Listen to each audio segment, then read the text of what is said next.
welcome back to my channel. My name's Helen and today I am bringing you my announcement video for Junior Eurovisionathon.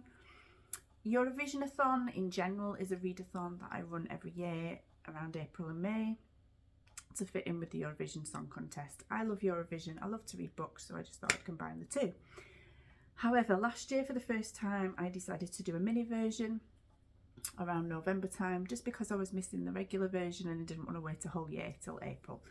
So I've decided to do the same this year. There are 17 countries involved in this, so not as many countries to read around. So this readathon only lasts for 2 weeks. So it runs from the 1st of November to the 16th of November, and the final time to get your books registered will be the 16th of November UK time when Junior Eurovision comes on the telly. I don't tend to watch that, but I can still run the readathon the same.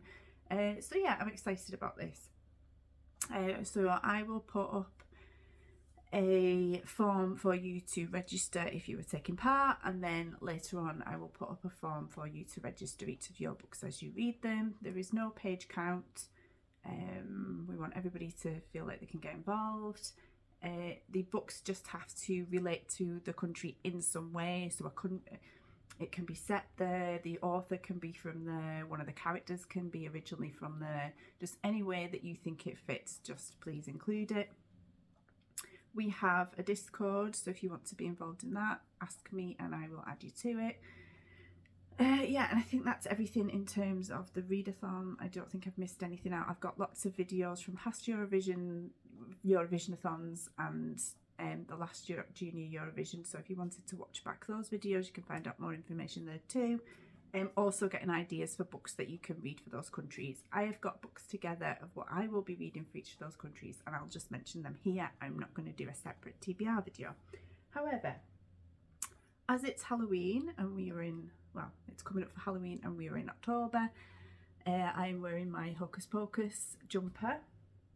I also went to TK Maxx recently and found this, which is Hocus Pocus 13 Frights of Halloween. It's basically like an advent calendar for Halloween, except you only get 13 days worth. So I have decided, in order to try and encourage myself to do more videos during October, that I will open one of these each time I come on here. It's meant to start from the 13 days before the 31st of October, but I will just open them as and when, and hopefully on here for you guys. So I'm going to open the first one of those now.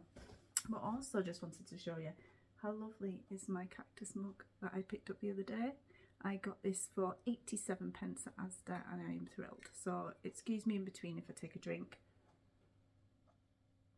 Did I need another mug? No, but I've promised Andy I will chuck another one out in order to make room for this one. So I will open my first one. Let's see. So we've got number 1 there, which is like Mary's Hoover from the film. There's like a little gift or a little recipe or something in each one. So the first one is Hocus Pocus Trivia. So it asks you questions from the film and then you've got the answers in there. So I will enjoy doing that later, but that's what I got from the first one. So I think there might be like a little pin badge in some, or let's see. Little pin badge. There's one for Punch, to make your own Punch there, the trivia thing. And then I think there's little stickers as well. It says more than 20 surprises over 13 days. So if I don't end up coming on for much of October, then I might show you what I got in another, maybe a short, just showing the different prizes or whatever I got. But yeah, I do love TK Maxx and I couldn't leave that there. I think it was £6.99. So there you go. Just a little treat to myself for Halloween. So without further ado, I will go through the countries. So I have managed to get a free trial for Everend. So I will be using that for some of my books, and I've had really good luck with that when it was Scribd. I've had really good luck with picking books for that. If you are interested in getting a free trial from that, I will put my code up. You will get a free trial and then I'll get a free month, so I'll put that in the description below. I've also used my library borrow box app. I've also took books off my shelf from ones that I've had for past Eurovision readathons and not got round to. This middle shelf here is normally my Eurovision shelf now, so you can imagine that I want to try and get these down ready for April, because I do like buying new books for Eurovision, but I don't really want to do it if I've got plenty on that shelf. So I've took some off there, and then I've also got a free trial of Kindle Unlimited, because there was a specific book for San Marino that I'd read about that I wanted to get, so that at least I can cover that country. So I've got that as well. So for Albania, I have picked the Unexpected Mrs. Polyfax by Dorothy Gilman. You may have heard me mention this in a previous video. I think I'm getting this one. In fact, I don't know where I'm getting that one from at the minute, because I'm pretty sure I didn't get it off any of the others. I think I can get it cheap off Amazon or something. So anyway, I'll tell you about it, and if I don't end up reading it, that's fine. But it says, Mrs. Polyfax is a 60-ish widow wanting more from life than tea and garden club meetings. She offers her services to the CIA, and her first assignment is in Mexico City, but she suddenly finds herself abducted across the world. So I've just put a little description that I found online, so if you see me looking down, that's what I'm doing. But there was enough in the description to make me want to read it. The Mrs. Polyfax books is a series, so I'm hoping that there'll be other countries mentioned, and there are other series mentioned here. I like finding a series that covers different countries per book, because it means if I'm struggling for a country, I can carry on with that series and find the book within that series. So hopefully Mrs. Polyfax goes to other European countries and we can use that again. For Armenia, I'm going for one called Sorry Bro by Taline Voscuni. I can get this on BorrowBox from my library, and it says, when Na's boyfriend gets down on one knee and proposes to her in a bar, she realises it's time to find somebody who shares her idea of romance. Enter her mother, who wants her to settle down with a nice Armenian boy. She convinces her to attend Explore Armenia, a month-long festival events in the city. So yeah, that's Armenia covered. Then Cyprus, I found one on Everand called Cyprus, the Island of Saints by Mabel van Niekerk, I think that is. Basically, apparently, there's lots of male saints that have gone down in history, and so it's known as the Island of Saints. So it's basically just going to cover the island in general and what the holiday makers go to see. Hang on, my cat is meowing. Treacle, I'm here. Come and sit with me. Come on then. All morning she's been trying to sit on top of my book while I've tried to write out my descriptions for Eurovision. Come on, come up here then. Come say hello. Come on. Will you come in? Come on. There she is. Can you see her? There she is. Right, I haven't read a book for Estonia yet in all the years I've run this readathon, so I really want to get round to this one. But I found one called The Saviour of Lansame by Mari Sart, and it says, Natalia Filipovna may be a middle-aged single mother and a member of the Russian minority in Estonia, but she's content with her simple life. And then it says that her daughter needs to have some kind of emergency dental procedure, and the bills are piling up, so she reluctantly accepts an undesirable mode of income, and then she falls for a mysterious kind man and her life takes an unexpected turn. So yeah, there's peaks and troughs there, but I thought that sounded interesting, so I really want to read that one. I might even start with that one, because I want to get to the point with Eurovisionathon where I've read at least one book for every country. There are not many that I haven't read for, but Estonia is definitely one of them. Then for France, I've got one, well, I've got a few for France on my shelves, but I've decided to try and get this one off my shelves. It's called Major, Minor and Memoir by Alba Arica. And it says, in this vivid, haunting and luminously original coming-of-age memoir set in 1980s Paris, Alba Arica chronicles her experience of growing up in an artistic yet dysfunctional family. Her father was the artist Avigdor Arica, her mother the poet Anne Atik, her godfather Samuel Beckett. Their apartment where Alba and her sister grew up was a hub of literary and artistic achievement which still reverberates today. Alba's tale is played out against the family memories of war and exile and the ever-present echoes of the Holocaust. So it sounds interesting, but it sounded a bit full on. But then when I've looked inside, there's not much, well, there is obviously quite a bit of writing, but it's kind of spaced out, and it looks like there's conversations and bits of poems. So I thought that's going to be easy to get through, and I do want to get off my shelf because there's something about the cover, it's not very appealing to me, like very monochrome. I'm not reaching for it. It's going to be one of them that's going to sit on my pile for ages, and so I hope to get it off my shelves. I'm trying to decide if I find this one a bit annoying or not. Again, if you've seen my last video, I've put every bookmark I own into every book that I've got, and I'm seeing how I fare with them all. So yeah, this one is a little bit annoying, so we'll decide if that leaves when we've read that book. So that is France. Next is Georgia, which can be a hard place to get one for, but again I found one on Everand called Tender Maps, Travels in Search of the Emotions of Place, and that's by Alice Madicott. Let me find where that one is. It says, some travellers are driven by the need to scale a natural wonder or to see a city's sights or a place of history. Others, like Alice Madicott, travel in search of a particular scene, a feeling or atmosphere often inspired by music, literature and art. While her unique lyrical approach to psychogeography, never heard that expression before, psychogeography, Madicott explores the relationship with landscape that is the very essence of human creativity. So I thought it sounded really special. I really want to try that one. So yeah, that's for Georgia. Germany, I've decided to go for one called Stay in Berlin by Sharon Abimbola Salik. Remy Badgele is engaged to Coyote Coker. She abandons a successful career in Lagos to start a new life with her fiance in Berlin. But the man she meets is remarkably different from the man she thinks she knows. Will she decide to stay or leave him? So I don't know if that sounds like they met online and then she's decided to move for him, or he changes his personality, or not a clue, but I'm sure I'll find out. So then I've got Island, which is From Island with Love by Liz Hurley. Not the Liz Hurley, a different Liz Hurley. You'll have seen this one on my pile many times. And I've had, because there was years where Island didn't get through, and then there were years where they either didn't take part or they got knocked out, or like they were really low down in the odds. I just never got round to reading this one.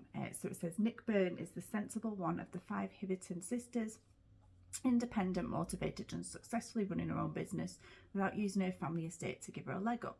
But when Nick finds herself out of work, her mind wanders to her father. She hardly knows anything about her orphaned parent and longs for some answers. With her newly gifted dog, Nick sets off to Ireland to retrace her family history. However, the high-flying city girl soon learns that every adventure comes with surprises, even in the shape of a romance. Will she take home more than she bargained for? So, hoping to get that one read this time for Ireland. Then for Italy, I found one on Everand called Villains in Venice by Catherine Woodfine. It's a middle grade like mystery crime series. It says, get set for another incredible adventure with secret agents Miss Sophie Taylor and Miss Lillian Rose. It stood out to me as well because it came out in lockdown on Sophie's birthday. So it's basically a whole series called Taylor and Rose Secret Agents, and they go to different places. In this one, they've just come back from St. Petersburg. In another one, they've come back from London. So again, that's a series which I would imagine is quite short to get through the books and might cover multiple countries. So that one is for Italy. Then I've got for Malta, A Dead Man in Malta by Michael Pearce. I got this, I think, last year or the year before. Purchased it for a reasonable price from eBay. It says, Malta 1913, hot air balloons hover over the Grand Harbour. One of them comes down in the water but no one is hurt, except that the balloonist dies later when taken into hospital for a checkup. But he's not the only one who had died there unexpectedly, as a letter to the Times points out, and a special investigator, Seymour of the Foreign Office, is sent out from London to find out what is going on. So yeah, it's a bit of a murder mystery, I think, but I'm quite looking forward to that one. It's not very long. Yeah, the writing is quite big. So we're talking just under over 200 pages. So Chico's enjoying herself greatly this morning. For the Netherlands, I've got The Happiest Kids in the World. That's by Rena May Acosta and Michelle Hutchinson. I got this in my local library when they were giving books away. I really am excited to read this one because it's talking about children in the Netherlands and the way they're brought up and how supposedly they're the happiest kids in the world. Obviously I've got a 9-year-old and I want her to be ultimately very happy. So yeah, it'll be interesting to read this. It just says, bringing up children the Dutch way. Why do Dutch babies seem so content and sleep so well? Why do Dutch parents let their kids play outside on their own? Why do the Dutch trust their children to bike to school? Why do Dutch schools not set homework for the under 10s? And why do Dutch teenagers not rebel? So yeah, I think Sophie would be happy if she didn't get any homework, and yes, I would be happy if as a teenager she didn't rebel. So yeah, I'm excited to try that one for the Netherlands. Then we've got North Macedonia, and I found a section in this book. I think I've picked this up. I don't think I picked this one up for the last Eurovisionathon. I think I've bought it since then. I got it in the deal at the Works for £2.50, and it's called Ticket to Ride Around the World on 49 Unusual Train Journeys, and it covers lots of places, but chapter 2 says Kosovo and Macedonia. So you've got, it goes from crew, Kosovo, Macedonia, China, India, Sri Lanka, Turkey and Iran, Finland, Russia and China, Australia, America, Bordeaux in France, China, North Korea, Italy to Poland, Peru, Spain, Switzerland to Italy, Poland, Kaliningrad and Lithuania, Inverness to Kyle of Lukaush and Mallaig to Glasgow, Scotland, Kent and East Sussex, England. So this could be used in Eurovisionathon for some of those other countries as well, but Macedonia is going to be a hard one to get for, particularly North Macedonia. So I'm just going Macedonia, hope it's the North. Yeah, and this is the one that I'm hopefully going to read for that. Then for Poland, I've got another one on Everand called Vodka and Apple Juice, Travels of an Undiplomatic Wife in Poland. It said, when Jay's husband, by Jay Martin. When Jay's husband lands a diplomatic job in Warsaw, she jumps at the chance to escape a predictable life in Canberra for adventure in the heart of Central Europe. I did read one years ago about I think it was that one called Undiplomatic Baggage. It was basically about another wife who travels with a husband as a diplomat in another country, and yeah, it's showing her life there. That one might have been Prague, but I also feel like I've read one set in Azerbaijan as well. So yeah, I just like Everand because you get a lot of the travel writing books, and I love that type of book. So yeah, that one's Vodka and Apple Juice, and that's for Poland.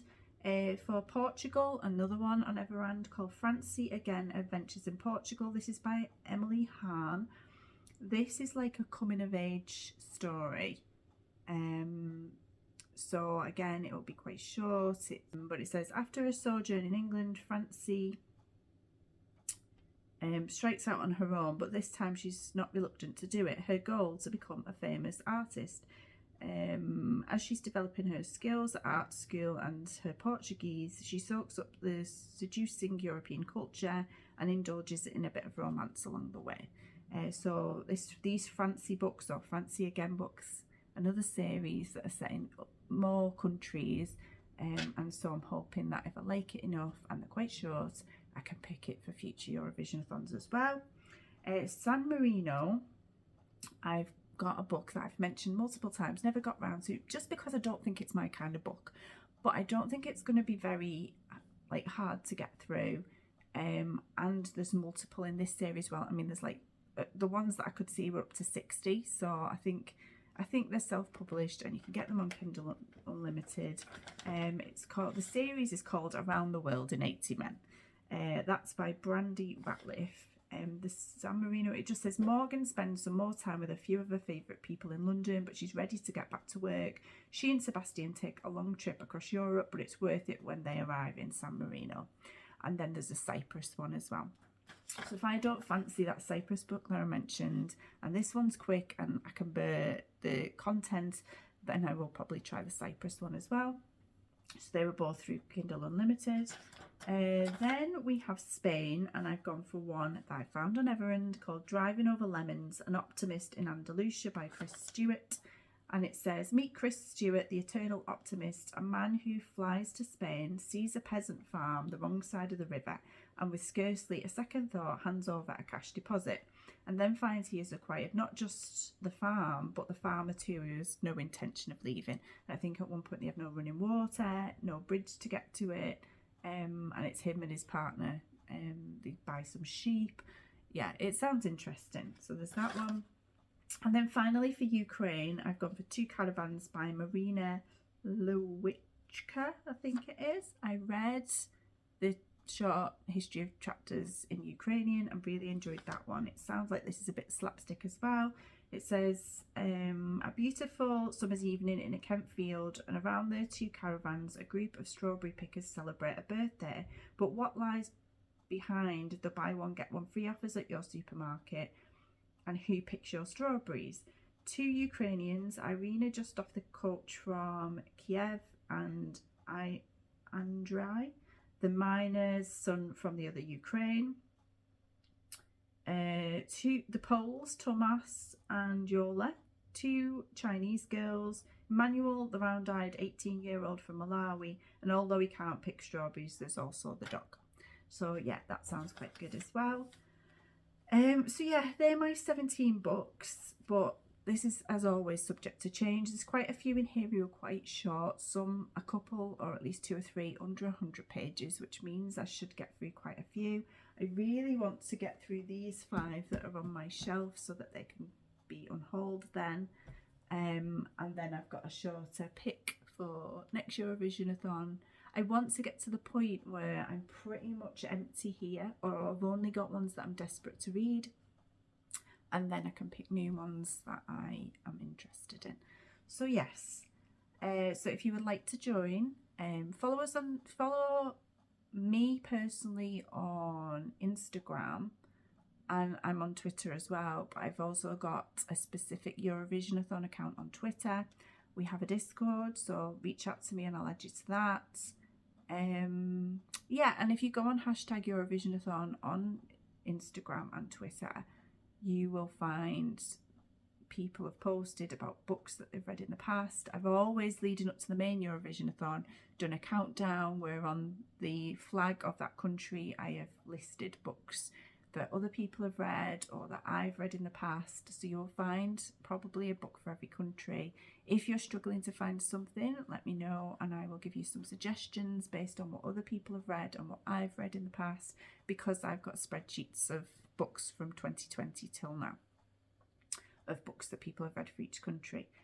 Basically you will get the points that that country earns in Eurovision, and that will be your hopefully winning score in the Eurovision-athon scoreboard. And I will post who, after the first week I'll post where we're up to of how many books people have read, and then after the second week, well, after the contest has taken place, I will then post the scores and who the winner is and the runners up. So I hope you enjoy this. I'm really looking forward to it. And yes, roll on the 1st of November. And I will speak soon. Bye.